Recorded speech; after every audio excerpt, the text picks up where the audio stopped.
स्वागत है आप सभी का आर्य न्यूज पर। मैं आपके साथ निकिता कश्यप। बुलेटिन की शुरुआत करते हैं। केंद्र सरकार ने तीनों नए आपराधिक कानूनों को 1 जुलाई 2024 यानी आज से लागू कर दिया है और इसका नोटिफिकेशन भी जारी कर दिया गया। आपको बताते चले कि केंद्र सरकार की ओर से अधिसूचित किए गए भारतीय न्याय संहिता, भारतीय नागरिक सुरक्षा संहिता और भारतीय साक्ष्य अधिनियम तीनों नए कानून आपराधिक न्याय प्रणाली को पूरी तरह से बदलने का काम करेंगे। आपको बताते चले कि तीनों कानूनों का खास मकसद विभिन्न अपराधों को परिभाषित कर उनके लिए सजा तय करके देश के आपराधिक न्याय सिस्टम को पूरे तरीके से बदलना है। 150 साल बाद 3 ब्रिटिश कानूनों को भारतीय न्यू क्रिमिनल लॉ से बदल दिया गया है। कोई भी व्यक्ति देश के किसी भी हिस्से में एफआईआर दर्ज करा सकता है। एफआईआर और पुलिस जांच की समय सीमा को भी तय किया गया है।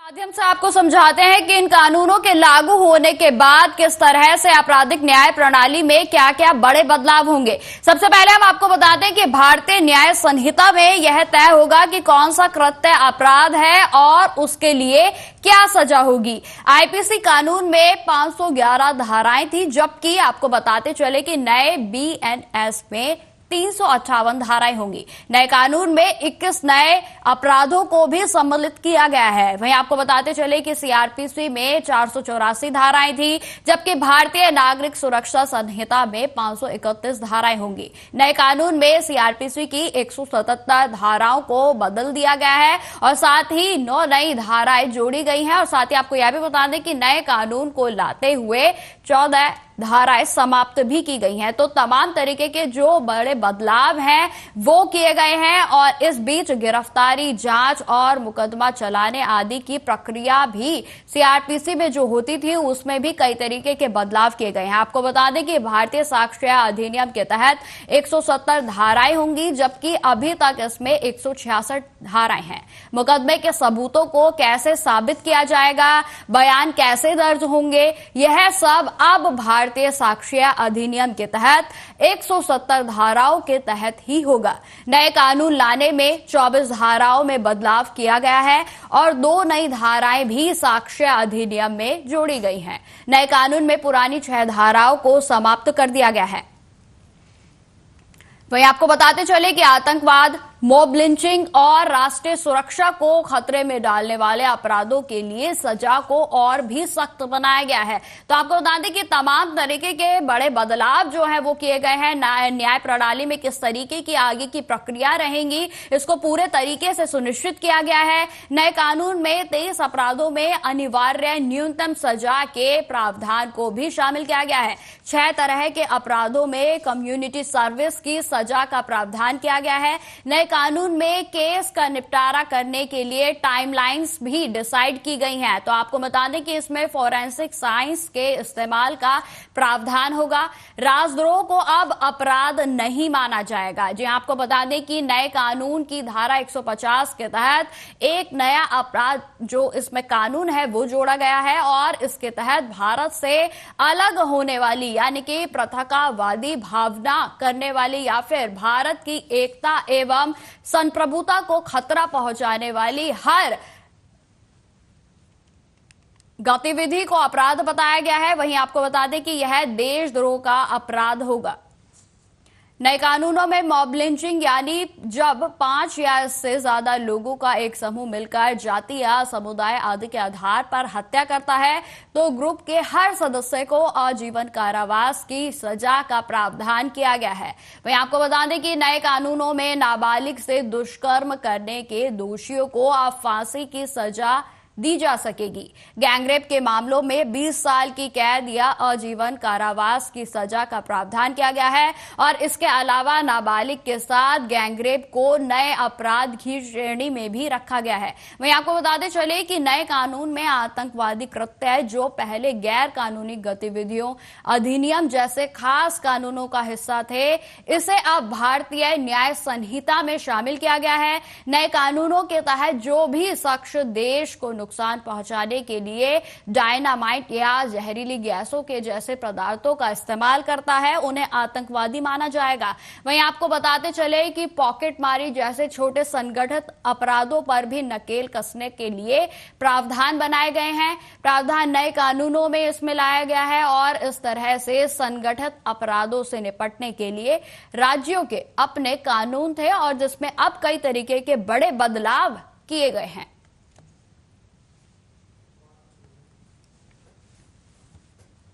तो आपको बता दें कि आज केंद्र की ओर से 3 बड़े कानूनों को पारित किया गया है और जिसमें आपको बता दें कि दिल्ली पुलिस कमिश्नर की ओर से भी प्रतिक्रिया सामने आई है, जिसमें उनकी ओर से यह कहा गया है कि आज से जिस तरीके से ये कानून पास हुए हैं, पारित किए गए हैं, लागू किए गए हैं, तो इन पर कार्य भी जो है वो शुरू हो गया है। जिस तरीके से जो प्रणाली अब सेट की गई है कि आप कहीं से भी एफआईआर को रजिस्टर्ड करवा सकते हैं, यानी पूरे तरीके से डिजिटलाइजेशन जो है वो कर दिया गया है। तो इसको लेकर आज से ही eFIR का प्रोसेस भी शुरू हो गया है और जिसमें पुलिस कमिश्नर ने जानकारी देते हुए संजय अरोड़ा ने यह भी बताया कि आज हमारे द्वारा कई जगहों से eFIR को रजिस्टर भी किया गया है। तो आपको बता दें कि आज पूरे तरीके से इन कानूनों को लागू कर दिया गया है और जिसकी प्रणाली जो है, जो कार्य प्रणाली है, अब उसकी प्रक्रियाएं भी जो है वो शुरू हो गई हैं और इम्प्लीमेंटेशन जो है वो भी शुरू हो चुका है और जिसमें कि कई जगहों पर eFIR रजिस्टर की गई है। तो आपको बता दें कि ये जो तीनों कानून हैं, इससे कहीं ना कहीं लोगों को जो है वो खास लाभ मिलता हुआ नजर आएगा, क्योंकि जो कानून जिसमें अगर पिछले दिनों की बात की जाए तो जिस तरीके से लोग जो है वो न्याय के लिए तारीखों पे तारीखों के रवैये से जो है बेहद ही परेशान थे, तो इससे कहीं ना कहीं जो है निजात मिलती हुई अब नजर आएगी। आपको बताते चले कि जिस तरीके से इन 3 कानूनों को पास किया गया है, तो उसके अंतर्गत कहीं ना कहीं यह सुनिश्चित हो सकता है कि 1 साल के भीतर जो भी पीड़ित है उसको न्याय मिल सके और कानून में जिस तरीके से अब टाइमलाइंस को डिसाइड किया गया है, तो कहीं ना कहीं अब समय पर न्याय मिलने की जो एक उम्मीद है वो जगती हुई नजर आ रही है।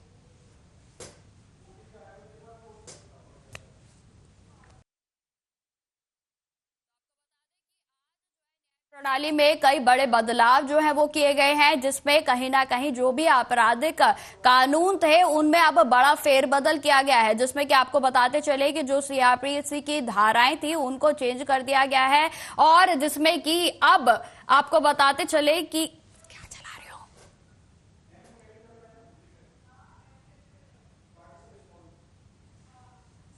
आपराधिक न्याय सिस्टम को पूरे तरीके से बदल दिया गया है।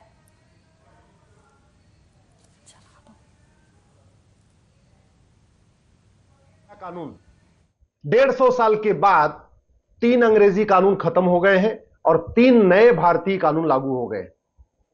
इसके एक नहीं अनेक फायदे हैं। सबसे पहला फायदा कि गुलामी की सोच खत्म होगी। पहले उसका नाम था इंडियन पिनल कोड, उसमें इंडिया शब्द था, अब उसका नाम हो गया है भारतीय न्याय संहिता। तो अब भारत आ गया, इंडिया की जगह भारत आ गया। पहले वाले कानून का नाम था इंडियन एविडेंस एक्ट, नए वाले का नाम है भारतीय साक्ष्य संहिता। तो वो भी इंडिया गया, भारत आ गया। आम आदमी के लिए इसमें बहुत फायदे हैं। पहली बात तो ये कि जहां आपके साथ अपराध हुआ है वहीं जाके एफआईआर कराना जरूरी नहीं है। जैसे मान लीजिए आप बंगाल में थे, वहां आपके साथ कुछ मारपीट हो गई, अब वहां से आप भागे, वहां आपके पास डर के मारे इतनी हिम्मत नहीं पड़ी कि आप वहां एफआईआर करा सको, तो आप दिल्ली आ जाओ और दिल्ली में जाके एफआईआर करा दो कि बंगाल के इस थाने में इस स्थान पे आपके साथ ये हुआ है, आपकी एफआईआर रजिस्टर हो जाएगी। दूसरा फायदा, ये एफआईआर लिखने की एक टाइमलाइन फिक्स हो गई है। तीसरा फायदा, पुलिस की जांच कंप्लीट करने की भी टाइमलाइन फिक्स हो गई है। चौथा फायदा, जब चार्जशीट कोर्ट में फाइल हो जाएगी तो 60 दिन के अंदर मजिस्ट्रेट के लिए, जज के लिए चार्ज फ्रेम करना अनिवार्य होगा। देखिए क्रिमिनल लॉ कैसे चलता है। सबसे पहले शिकायत की जाती है, शिकायत करने के बाद पुलिस उसकी देखती है कि शिकायत ठीक है या नहीं है, थोड़ा एक प्राइमा फेसी उसकी जांच करती है, फिर वो एफआईआर लिख देती है। एफआईआर के बाद जांच होती है, फिर वो चार्जशीट बनती है, वो चार्जशीट फाइल की जाती है, उसके बाद मजिस्ट्रेट उस पर सुनवाई करते हैं, 1-2 सुनवाई करने के बाद चार्ज फ्रेम करते हैं। तो अब इस सभी 4 के चारों प्रोसेस का टाइम फिक्स हो गया। एफआईआर करने की टाइम फिक्स, जांच करने की टाइम फिक्स, चार्जशीट फाइल करने की टाइम फिक्स और जज के द्वारा भी चार्ज फ्रेम करने का टाइम फिक्स हो गया। इसके अलावा जो सबसे इंपॉर्टेंट है, जब पूरी बहस पूरी हो गई तो कई बार ऐसा भी देखा जाता है, बहस पूरी हो जाती है, जज साहब जो है उस मुकदमे को 6 महीने बाद उसका फैसला सुनाते हैं। उसकी भी टाइम फिक्स हो गई है कि सुनवाई के 60 दिन के अंदर आपको मुकदमे का 45 सुनवाई कंप्लीट करने के 45 दिन के अंदर आपको फैसला सुनाना ही सुनाना है। तो आप, मुझे ऐसे लग रहा है कि इस पूरे के पूरे अगर आप इसका स्ट्रक्चर देखें तीनों कानूनों का, तो हम धीरे धीरे जस्टिस विद इन ईयर की तरफ आगे बढ़ रहे हैं। मैं ये नहीं कह रहा हूं कि ये 3 कानून लागू होते ही 1 साल के अंदर मुकदमों का फैसला शुरू हो जाएगा, लेकिन मैं ये कह रहा हूं इन तीनों कानूनों के बाद 1 साल के अंदर जो फैसला होना चाहिए उसकी तरफ हम आप आगे बढ़ चुके हैं। इसमें स्नैचिंग को बहुत सीरियस ऑफेंस बना दिया है। आप देखते रहते हैं, चेन स्नैचिंग होती रहती है, मोबाइल स्नैचिंग होती रहती है, आए दिन झपट्टा मारी चलती रहती है, उसको गंभीर अपराध बना दिया है। आतंकवाद को इसमें शामिल कर लिया है, पहले उसमें नहीं था। पहले आईपीसी में राजद्रोह था, देशद्रोह नहीं था। यानी शासन की बुराई करना, शासन के खिलाफ कुछ करना अपराध था, लेकिन देश के खिलाफ कुछ करना अपराध नहीं था। अब उल्टा हो गया, शासन के खिलाफ आप कुछ भी करिए कोई फर्क नहीं पड़ेगा, लेकिन अगर आपने देश के खिलाफ कुछ किया तो गंभीर अपराध माना जाएगा। तो अब राजद्रोह की जगह देशद्रोह आ गया है। अच्छी बात यह है कि अगर आप देश के बाहर बैठ के कुछ करते हैं तो भी आपको यहां घसीटा जा सकता है। आप भारत के अंदर से भारत के खिलाफ कुछ करिए या भारत के बाहर बैठ के पन्नू जैसे या खालिस्तानी तरीके कुछ करिए, तो भी आपके खिलाफ ये मुकदमा यहीं दर्ज हो जाएगा और ये जो भारतीय न्याय संहिता है उसमें इसको शामिल कर लिया गया। नया भारत। तो जिस तरीके से आज देश भर में 3 कानूनों को पारित किया गया है और जिसको लेकर तमाम तरीके के जो फायदे हैं वो भी अब कहीं ना कहीं देखिए वो समझना बेहद जरूरी है, क्योंकि आम इंसान को किस तरीके से इन कानूनों से लाभ मिलना है या फिर अब क्या कार्य प्रणाली रहेगी या फिर अब क्या टाइमलाइंस होंगी, ये सब जानना हमारे लिए बेहद ही जरूरी है। क्योंकि देखिए 3 नए बड़े कानून आए हैं और जिनसे पूरे तरीके से जो आपराधिक कानून को लेकर सिस्टम था वो पूरे तरीके से बदल दिया गया है, क्योंकि इसमें टाइमलाइंस को अब डिसाइड किया गया है। आपको बताते चले कि जिस तरीके से अब टाइमलाइंस को डिसाइड किया गया है, इसके चलते अब न्याय जो है वो समय अवधि के भीतर ही मिलना जो है इसको लेकर जो है वो बेहद ही आसान हो जाएगा। क्योंकि जिस तरीके से देखिए जो लोग हैं, आम लोग की अगर बात की जाए तो आम जन का हमेशा से यही है कि जो भी कानून कचहरी में ऐसा होता है कि लोग तारीखों पे तारीखों से बेहद ही परेशान हो जाते हैं और कहीं ना कहीं जो न्याय है वो समय पर नहीं मिल पाता, और जिसकी वजह से लोगों के लिए लोगों के मन में ये भ्रम रहता है कि कोर्ट कचहरी के चक्कर में पड़ने से अच्छा है कि जो समाधान है वो किसी और तरीके से देखा जाए। तो कहीं ना कहीं अब इन सब चीजों का जो है समाधान हो सकता है, क्योंकि जस्टिस फॉर 1 ईयर कहीं ना कहीं जो है ये अब साबित होता हुआ नजर आ रहा है। क्योंकि जिस तरीके से समय अवधि को डिसाइड किया गया है तो इसमें कहीं ना कहीं अब लगता है कि जो समय पर न्याय नहीं मिलता था अब वो समय पर मिल सकता है।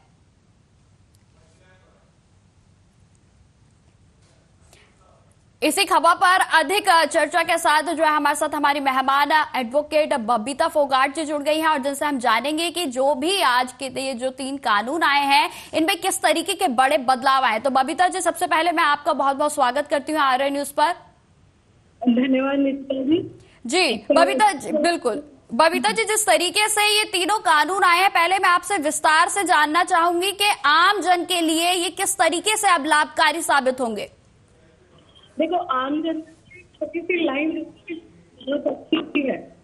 न्यायालय कानून वो चीज है जहाँ पर मछली के जल में और बड़े बड़े जानवर को फाड़ के उस चीज को समझना। सोशल मीडिया पर बार बार चीजों के टाइम के कानून तो समझिए इंडियन जो भारतीय न्याय नाम चेंज। सेकेंड चीज ये है कि बहुत बड़े कर रहे हो नहीं, क्योंकि अपराध को पैसे हो रहे हैं, ठीक है। बहुत बड़ा सिर्फ चाह रहे हैं वो अपराध पैसे डकैती का है तो वो एक होती थी, पुलिस वाले को भी देख होती है कि भाई ये अपराध हुआ, ठीक है। वैसे ही जब यहाँ पर इन में कोई भी नहीं कर सकते, कुछ चेंज क्यों हुए हैं, तो अच्छे हुए कहते हैं अमेंडमेंट। ठीक है, अमेंडमेंट होता है, कानून होते हैं, वो बनते हैं। अभी भी जो major changes major changes. Babita ji, मुझे आपकी आवाज जो है वो क्लियर नहीं आ रही है। शायद आपके फोन में जो है वो नेटवर्क्स का थोड़ा इशू है, तो आप थोड़ा सा देखिए नेटवर्क्स। तो जिस तरीके से आपको बता दें कि आज आपराधिक न्याय सिस्टम में पूरे तरीके से फेरबदल किया गया है, तीनों बदलाव के किए कानून गए के हैं। अंदर सिर्फ हेडिंग चेंज हुई है, सेक्शन इधर से उधर हुए हैं। और जहां आप टाइम लिमिट की बात कर रहे थे कि भाई अब बहुत जल्दी लोगों को न्याय मिलना शुरू हो जाएगा, वो टाइम लिमिट पहले भी दे रखी थी। नए कानून लागू होना, कानून पहले भी अच्छे थे, मेन है लागू करना, उसको इम्प्लीमेंट करना, उस पर काम करना, ये प्रशासन का काम है जी। खाली अकेले कानून बना देने से लोगों को न्याय नहीं मिल रहा।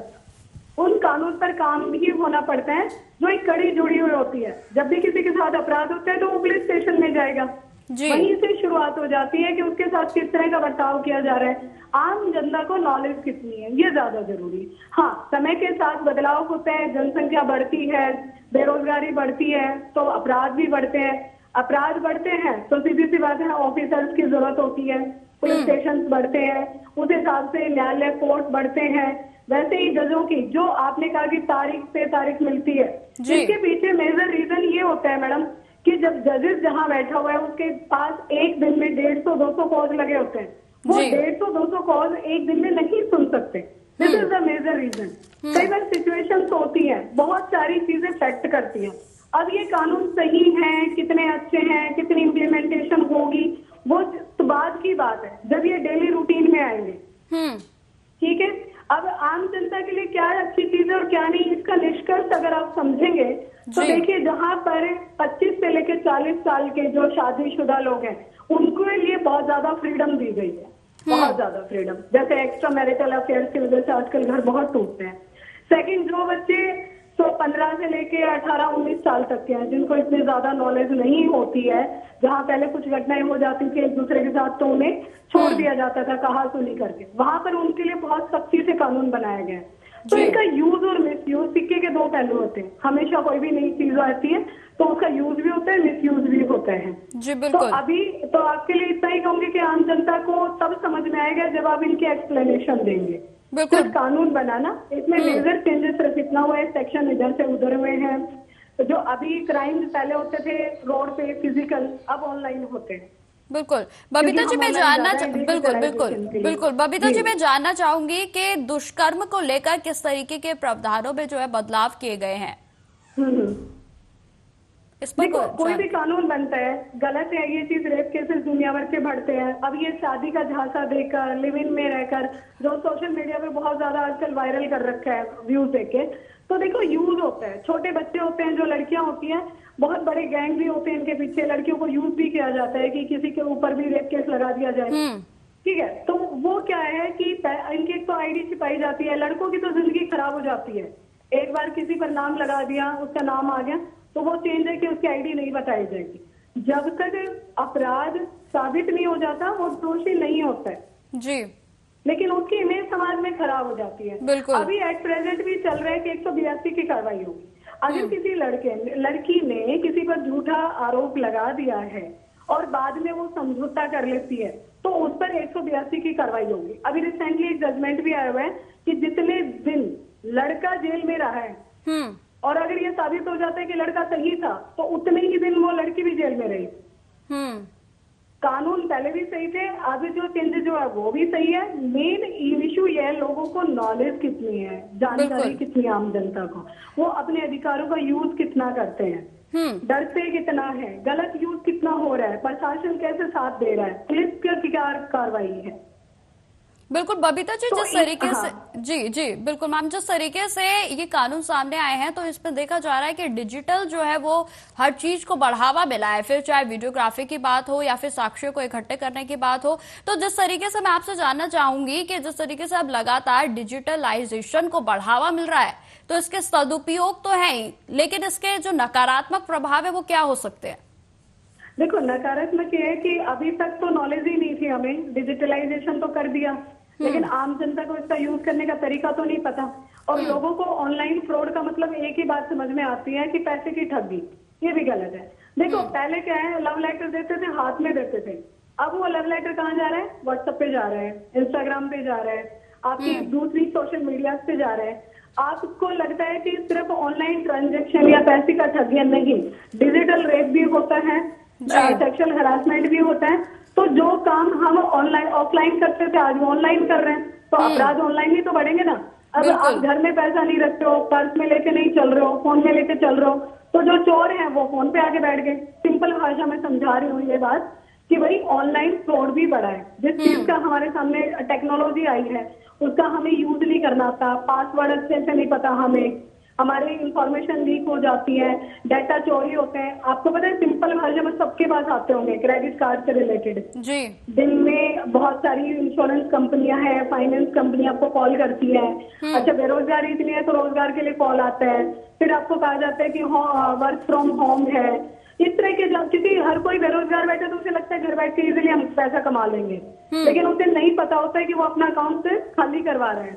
या फिर जॉब के चक्कर में, देखो ये एक संगठन हो सकता है, एक पर्टिकुलर पर्सन हो सकता है कि वहां पर जो ठगी का काम कर रहे हैं, आपके पास वीडियो कॉल आती है इंस्टाग्राम पे, व्हाट्सएप पे, फेसबुक पे, दूसरी साइड को इमेज चला दी जाती है और लड़के को लगता है कि वो इंटरेस्टिंग मैटर है। समझ रहे हो मेरी बात को? कोई भी वीडियो कैसे भी चल सकती है, वो ऑफ सीन भी हो सकती है, लेकिन उस चक्कर में वो थोड़ी सी बात के चक्कर में फंसते चले जाते हैं और 4 से 5 लाख रुपए। और बहुत सारे केस ऐसे हैं कि सुसाइड तक बात पहुंची है, क्योंकि उन्हें शर्म आती है किसी को ये बताते हुए कि भाई क्या हुआ है फेसबुक पे, ऑनलाइन पर। बबीता जी बिल्कुल बबीता जी, मैं आखिरी सवाल आपसे लेना चाहूंगी। तो जिस तरीके से आपने अभी जानकारी दी, तो कहीं ना कहीं जिस तरीके से डिजिटलाइजेशन बढ़ रहा है, तो कहीं ना कहीं ये साइबर क्राइम्स को न्योता है। ये साइबर क्राइम है ऑलरेडी। इसके आईटी एक्ट है हमारा 2005, उसमें अमेंडमेंट भी है और जरूरत भी है अमेंडमेंट की, उस पर काम करने की भी जरूरत है। लेकिन अगर आपने देखा है cybercrime.gov.in, उस पर आप देखेंगे तो आप बहुत ज्यादा डिटेल से काम नहीं हो रहा है। पुलिस नहीं कर पा रही है, नहीं पकड़ पा रही है, बहुत कम लोगों को पकड़ पा रही है, क्योंकि आप आईडी चेंज कर लेते हो। बिल्कुल जैसे आधार कार्ड होता है वैसे ईमेल आईडी होती है। 18 साल का बच्चा हुआ नहीं है, वो ईमेल आईडी बना के बैठा हुआ है। बिल्कुल बबीता जी, जैसे आधार कार्ड से आइडेंटिफिकेशन होती है वैसे ही ऑनलाइन आपकी ईमेल होती है, और ईमेल आप गलत बना सकते हो जो इन्फॉर्मेशन भरोगे। बिल्कुल बबीता जी, आप सही कह रहे हैं। जिस तरीके से लगातार जो है लोग डिजिटलाइजेशन की ओर बढ़ रहे हैं, और जिस तरीके से अब ये जो तीनों कानूनों को डिजिटलाइजेशन की ओर अग्रसर किया जा रहा है, सिस्टम बनाया जा रहा है, तो इसमें कहीं ना कहीं जो है अब साइबर क्राइमों को न्योता जो है वो देता हुआ दिखाई दे रहा है। वहीं मैं आपसे अब अंतिम सवाल लेना चाहूंगी बबीता जी, जिस तरीके से आपने तमाम जानकारी दी, आपको क्या लगता है कि ये जो तीनों कानून बने हैं, इनको लेकर कितना लाभ जो है वो धरातल पर होता हुआ नजर आएगा? देखो धरातल पे मैंने बिल्कुल स्टार्टिंग में ही आपसे कहा था कि ये जो जस्टिस की जब हम बात करते हैं तो ये एक मकड़ी का जाल है जिसमें कीड़े मकोड़े फंसते हैं और बड़े जानवर इस जाल को फाड़ के निकल जाते हैं। धरातल पे कितना काम होता है ये तो आगे आने वाले टाइम में बताएगा कि क्राइम्स बढ़ रहे हैं कि कम है। किसी भी एरिया में अगर क्राइम्स का ग्राफ बढ़ रहा है तो समझ जाओ लॉ एंड ऑर्डर वहां पे काम नहीं कर रहा है। बिल्कुल, लोगों को डर ही नहीं है प्रशासन का, लोगों को डर ही नहीं है कि पुलिस क्या होती है, कानून की सजा क्या होती है। सिर्फ ये है कि अभी हजारों PIL इन कानून के अगेंस्ट भी डली हुई है 1 जुलाई से पहले, जो कि डिसमिस कर दी गई थी क्योंकि आज ये लागू हुए हैं। तो उन PIL पे आज से काम होना शुरू होगा। ये सबको पढ़ना पड़ेगा, नीचे पुलिस को भी ट्रेनिंग देनी पड़ेगी। बिल्कुल कहाँ चला गया, ये एडवोकेट्स के लिए भी नया होगा, ये जजेस के लिए भी नया होगा। इसमें ट्रेनिंग की भी जरूरत पड़ेगी जहाँ आपने कानून तो बना दिए, लेकिन विजुअलाइजेशन के लिए मान लीजिए मैं लखनऊ में हूँ और मुझे दिल्ली किसी कोर्ट में प्रेजेंटेशन देनी है तो वीडियो के थ्रू दे सकते हैं, ये कानून में है, क्या प्रेजेंट हो सकते हो। लेकिन क्या इतनी टेक्नोलॉजी कोर्ट के अंदर है, क्या इतनी टेक्नोलॉजी जहाँ मैं खड़ी हूँ नेटवर्क है, क्या मुझे वो टेक्नोलॉजी यूज करनी आती है? बिल्कुल क्या मुझे अभी सीधी सी बात है, एविडेंस की बात आती है कि भाई ऑनलाइन मेरे साथ फ्रॉड हो गया। आपने कहा कि मैडम किसी ने मेरे से ट्रांजेक्शन भी चैट की, अब उसमें कुछ ऐसी चीजें थी आपने चैट ही डिलीट कर दी, या आपने स्क्रीनशॉट लिया तो ऊपर नाम विजिट हो रहा है, नाम तो किसी का भी लिखा जा सकता है लेकिन नंबर आना चाहिए, पर लोग उनको डिलीट कर देते हैं डर के मारे, तो वो एविडेंस खत्म हो जाता है। बिल्कुल बबीता जी, तमाम बिल्कुल जो लोगों को जी बबीता जी, हमारे साथ चर्चा करने के लिए आपका बहुत बहुत धन्यवाद। तो जिस तरीके से जो 3 नए कानून लागू किए गए हैं, इसको लेकर अब जो भी फायदे हैं वो हमने आपको बताया, और साथ ही साथ आपको बता दें कि किस तरीके से इस पर कार्यप्रणाली की ओर से काम किया जा रहा है, ये भी हमने आपको बताया। तो फिलहाल इस बुलेटिन में इतना ही। देश दुनिया की तमाम खबरों की जानकारी के लिए बने रहें हमारे साथ। नमस्कार।